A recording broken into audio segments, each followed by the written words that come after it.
A drama professor leaves his position to become a big league theater critic in New York at the same time his family is transitioning to life in the country.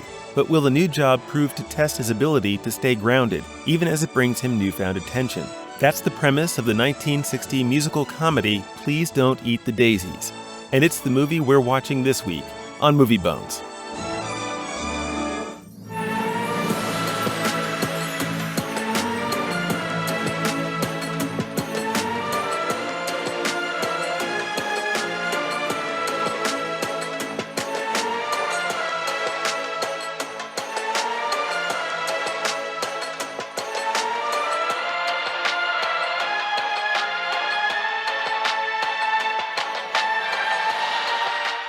You know, I can't think of a better way to start the show this week than to quote one of my favorite films, Ratatouille, on film criticism, with apologies to Peter O'Toole, who I will in no way try to impersonate.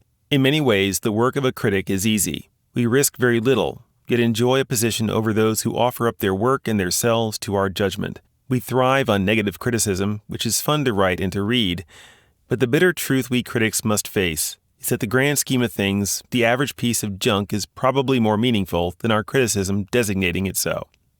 And that right there gets to the heart of what I like about this movie today, which is Please Don't Eat the Daisies, which, despite a few detours along the way, and they're some pretty amusing detours, so don't get me wrong, we'll get into that too. But I love about what it has to say about art criticism. And it's important to us, you and me, Ryan, too, because we're kind of art critics too. We're not professionals, but we do criticize art, don't we? Yes, of course we do. If you write something really harsh or critical about something that someone else put together, like look at last week's The Terror, right? Corman threw that together, and we had fun with it.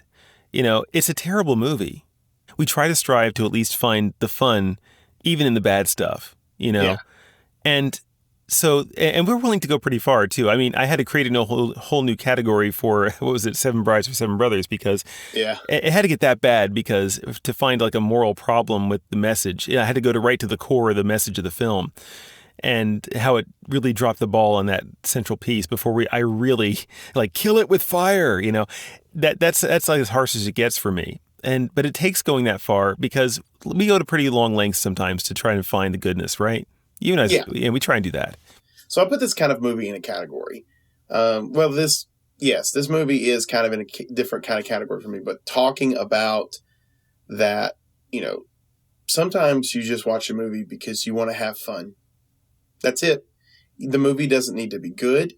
It doesn't need to be well written. It doesn't even need to be well acted. I'll watch a movie that if I can tell the actors are having fun with it, then I might have fun with it. And so, like, this movie right here, the plot is the criticism, but there's kind of different little stories throughout the movie. They all do interconnect, but there's different sections. You could almost make this more of an anthology if they really wanted to, because it's based off a book, and the book is just a bunch of amusing essays. And I think they wind up making a TV show out of it not too long after this movie comes out. Like, I think in three years or so afterwards. Yeah. I've never seen it, but I did look a little bit into it last night. But anyways, so a movie like this, or a story like this, there isn't so much of a plot that you have to, like, overthink about it. I have two favorite movies that I absolutely adore. Do you ever watch any Adam Sandler movies? I have seen a few of his, but only just a very few. So there are two Adam Sandler movies that I truly adore. Like, there's a lot that I like, but there's like two that when they come on, I'll watch them. I'll watch them both. And the reason why is because they're just having fun with it. Yeah. And those movies are Grown Ups and Grown Ups 2. Like, and if you go watch those movies, they're bad. I want to make that very clear. The jokes are funny. Well, I mean, most of the jokes are funny, but it's not like it's not the most well-acted movie in the world. By any of the people, and most of the people are pretty good actors, but you can tell they're just kind of having fun with stuff. Yeah. There's other actors in it that are, you know, there's cameos and things like that. And that story is not as good in that sense as what Please Don't Eat the Daisies is, but it is also a type of story that it has a driving force, but the driving force, it's interwoven with, like, other little stories throughout the movie. They interweave themselves. Like, the main story is driven along by these smaller stories. Yeah. And there's a lot of smaller stories in Please Don't Eat the Daisies. They're not very big. You're just kind of going through these little things, little throughout vignettes the of movie. life. There's little vignettes of Exactly. life, you know? I love that so much. Like, that's something that I really like. It makes me feel calm because because at the core of this movie, it's just people getting by. You know what I mean? Yeah, I do. Like, there's nothing grand about what they're doing. It's just he's got a job and they have a family. And, you know, with this now, talking about it with you opens up in my mind to other things I've seen now. But the number one movie that comes to mind, just because what you told me now, is the movie, I think it's Rob Reiner directed it, Parenthood, with Steve Martin. Have you seen that movie? I know what you're talking about. Yeah. I don't think I've seen that movie, but I know what you're talking about. Yeah. Parenthood back in I think it was the 90s or the 80s, I'm not sure. But yeah, Steve Martin and I think, I forget who else is in it. But the way they tie it all together is different than like, say, a linear storytelling, you know, a movie would be. That movie's directed by Ron Howard. Ron Howard. Okay. So a different, not Rob. Yeah, it stars, Ron. This is a pretty good cast too. I have to sit down. I'm going to have to go watch this movie. It's got Steve Martin, Rick Moranis, Mary Sternbergen, if you know who that is. Yeah. Keanu Reeves. A younger Keanu Reeves. Yeah. Probably still closer to his Bill and Ted days. Yeah. That kind of stuff. Like, most of the time, I really love that kind of stuff. It's not about turning your brain off. It's just about slice of life. And this is what this was. This is what this movie is. It's a kind of a slice of life movie, except his job is unique. And it can, it's a kind of a job that you can get famous off of, which he, obviously that kind of is happening as the movie goes on. Yes. Yes. If I was to like say there were some things that kind of not took me out of it, but just kind of, because the movie, like you said, it has that very steady kind of easygoing thing that you're never too riled by anything that comes along in it. Even if the thing is something you wouldn't, in another movie, you might notice more for it. Like, I don't like it when, like when he's alone with this woman who's clearly hitting on him, right? Yeah. And if it makes the movie actually makes you feel like he's going to, I like that they didn't do this, but they make you feel like they're going in that direction where he's going to be tempted to cheat on his wife. Yeah. And in another movie, a lesser movie, they probably would have done that. So it's both a good thing and all the same thing. It's like, yeah, but why is he still there? It's like, he's like, clearly, unless it's because she represents kind of like the lifestyle that he's becoming attracted to. It's not her per se, I think. In hindsight, I can see this more clearly. There's a lot of subtle stuff going on, I think. I think some of it went over my head, like in the first, I kind of glossed over it, maybe because of my expectations or whatever other reason. But I think that's more on me, perhaps. Still, it's not necessarily a negative. It's just, or it is a positive. I'm not sure exactly where I land on it, per se. It's kind of a weird feeling to be watching it and having these two experiences and emotions at the same time. And kind of to that point too, where I think it does spend a little bit too much time on that particular issue and everything. Now, I will say, I didn't watch I didn't find out the spoilers of the film, but like I was reading the, kind of like a synopsis of the film and a slight review of the film. And one of the, I would say critiques. Yeah, let's go with critiques. One of the critiques of the film is it's a little bit too lighthearted. Okay. So knowing that, and like these characters are always like kind of morally upright. And so like going into that, knowing that, as I was watching the film, I was like, okay, so I know that he's not going to cheat. Okay. Because they're always morally upright, which is a good thing. And that's not and they weren't saying that's a bad thing about this movie. It's just because you realize that, like when he's put into these situations, you're not really worried about him. No. You're not even really worried about the actress character who's doing the hitting on him. You're not even really worried about her actually trying to make a move on him. Because all of the characters are kind of, at the end of the day, they're okay people. They're all good people and everything. Yeah. You understand what I'm saying? I understand what you're saying. I think that at least what she comes off, the other woman who's, is hitting on him is like, she comes off as the one who could be the bad one. They don't actually make her good so much as they just they make her bad behavior a little bit more well explained. So she's at least you understand her, even if she's not always the best person, because she does things that are, she's just wrong. But yeah, but absolutely. She's doing them wrong because and you learn more about her. She's kind of messed up in her own way.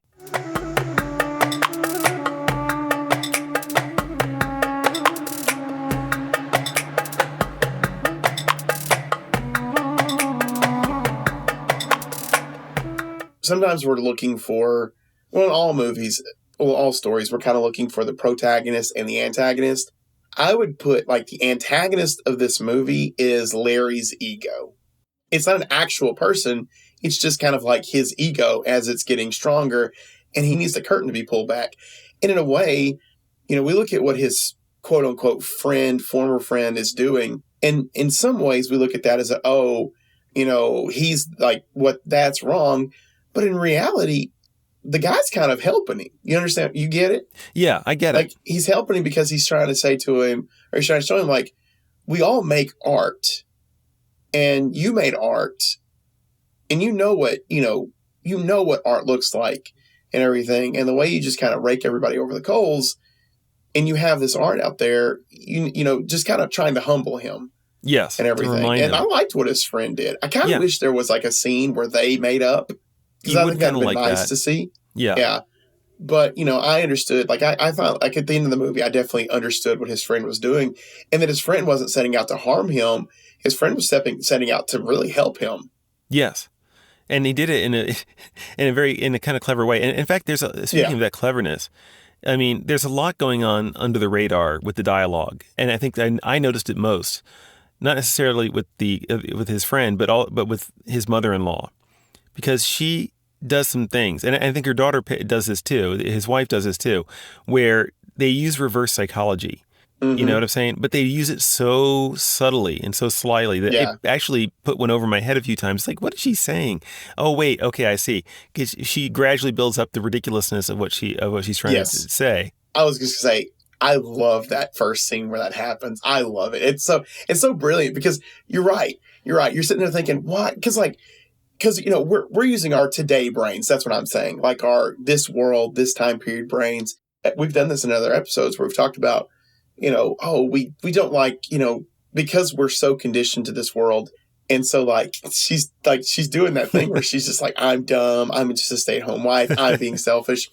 And at first I was sitting there going, I'm like, oh, this dialogue is getting to me. And then she turns it. So finish what you were saying, please. Because she sells it. She really sells it. And it's like this takes someone who's really, not just the script that's really adept, but the actor, it has to be working simpatico with the script. And in that case, in both these cases, both with her and her mother, they did it so well that I had myself saying, oh, wow, you really caught me off guard, and that in a good way. It's like, oh, kudos, you really did it. you pulled that off. And another subtle aspect of the script is that it doesn't always work the way I think it probably could have, but it's a little less effective. But still, the way that they don't give either member of the couple like entire blame. I mean, yes, he ends up messing up more. It represents the breakdown of communication in a relationship. Yes, between expectations that are drifting, in part because of this new career path, is that their expectations have drifted and they haven't talked about it. They just kind of run on automatic for a while, which actually happens in real life relationships. Yeah, and I love that because, again, in movies today, and a lot of movies, it's just like it's either you have, you're to the extreme on one side, like on one, and when I say one side, one person in the relationship does more to the extreme, and we don't get that back and forth communication because you're right, we see the breakdown in communication, and we see what healthy communication does look like in this movie. Yes. So, and it's like, and they're talking through things and everything. They're being a couple, which is just, it's so refreshing. It is. And I couldn't sum it up better than like the way that Kate does. When she finally comes to confront Larry at the play rehearsal, and she comes up to him, and he accuses her of well, you must not think very much of me. If you're saying this, it's like, I do think very much of you. And I think this. And it's like, yes. I mean, but it's so succinct, like that. Yes, these two, just because they don't seem to make sense in your head doesn't mean they still can't both be true. And it's like, if more people talk this way, I think we'd have less relationship problems. But actually hit me in a place. It actually hit me in the feels quite a bit. Her impassioned kind of standing up for her marriage, but also for these people who she's connected to in the community. I agree. I absolutely agree.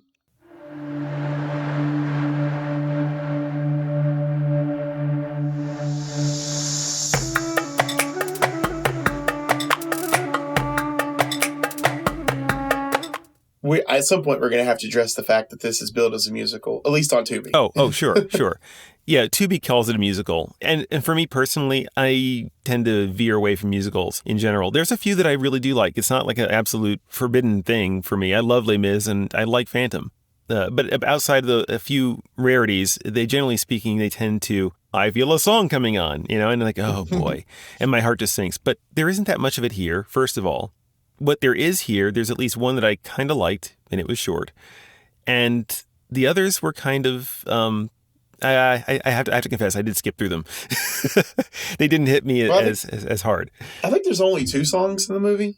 I think there was like 3, but I think there was 3? One of the early on 3. Where they're at the restaurant, but she might have been singing along with something that was already been playing. Yeah. Well, I'm not sure though. Yeah, that's fine. I'm guessing we both like the same song, and that's the Please Don't Eat the Daisies song. That's not the one, actually. There's the one where she sings along in the restaurant early on, actually. Okay. I like that Please Don't Eat the Daisies song. And I think I liked it because it was just such a whimsical song that was for kids and everything. And Justin does not hate kids, everyone. He loves kids. But it was at the right time. It was in the right setting. And it didn't really have anything to do with the movie.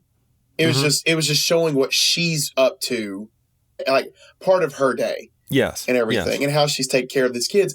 And that does play into that little, like that whole section of the movie, because, she's off at the elementary school. He comes home, the paint's drying. He has to get inside the house, but he doesn't have a key because the door's locked.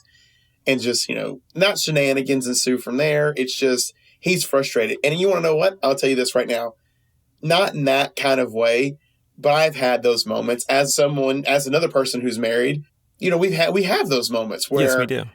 We think that our spouse should somehow read our minds, know exactly where we're going to be, exactly what time, and to have like the world ready for us to return. It is. That's what happens in this movie. It's a very common thing. Yeah. If this happens, this is what happens in this movie. He comes home, he expects the door to be unlocked. Well, when the door's not unlocked, he has to go through a window. I understand that frustration. Well, but he also expects the house to be ready, so he shouldn't have to get paint all over him, and it does. And then he's trying to call places. I'm not kidding you. There was a couple times in that scene I was like, I understand how you feel, even though I know for a fact you're in the wrong. Because you do get to know, and you get to know your spouse so well, that you start to feel like you almost have that kind of, almost like telepathy going on at times. Yeah. And then now, when it doesn't apply to everything, and it's not going to. And now, folks, in this particular scene, what happens is they're at kind of like a tipping point, and it's kind of pushing us into like the biggest conflict that they have, which isn't giant, which does wind up leading us into the play and everything. So yeah, I would put that as like maybe the most climactic event in this movie and everything. So yeah, it pushes us there, and so you get a little bit more tension, a little bit more of a hefty argument and things like that. Mm-hmm. Instead of just being like calming down and then just being like, okay, you know what, my bad kind of situation. I will say there was one thing that she did that is like, I would just say bad advice in general, that if you guys are having like communication problems already starting, it's not a good idea to send your husband away just to have more alone time. Yeah. It's just because part of the problem is the time that you're apart is going to be time that you're going to be experiencing life apart, and then you tend to grow, more different expectations still, because that's more time you're not sharing thoughts and expectations, and you don't have even access to the person to share what your day's like, So I would say that's like, okay, that was like, on her part, that's probably the one thing I would say, probably not the best advice. I know she's trying to help and that she came at a good place, she's trying to give him what he needs. But overall, it's like, knowing what I know, it's like, no, now as a married man, it's like, that's probably not the best thing.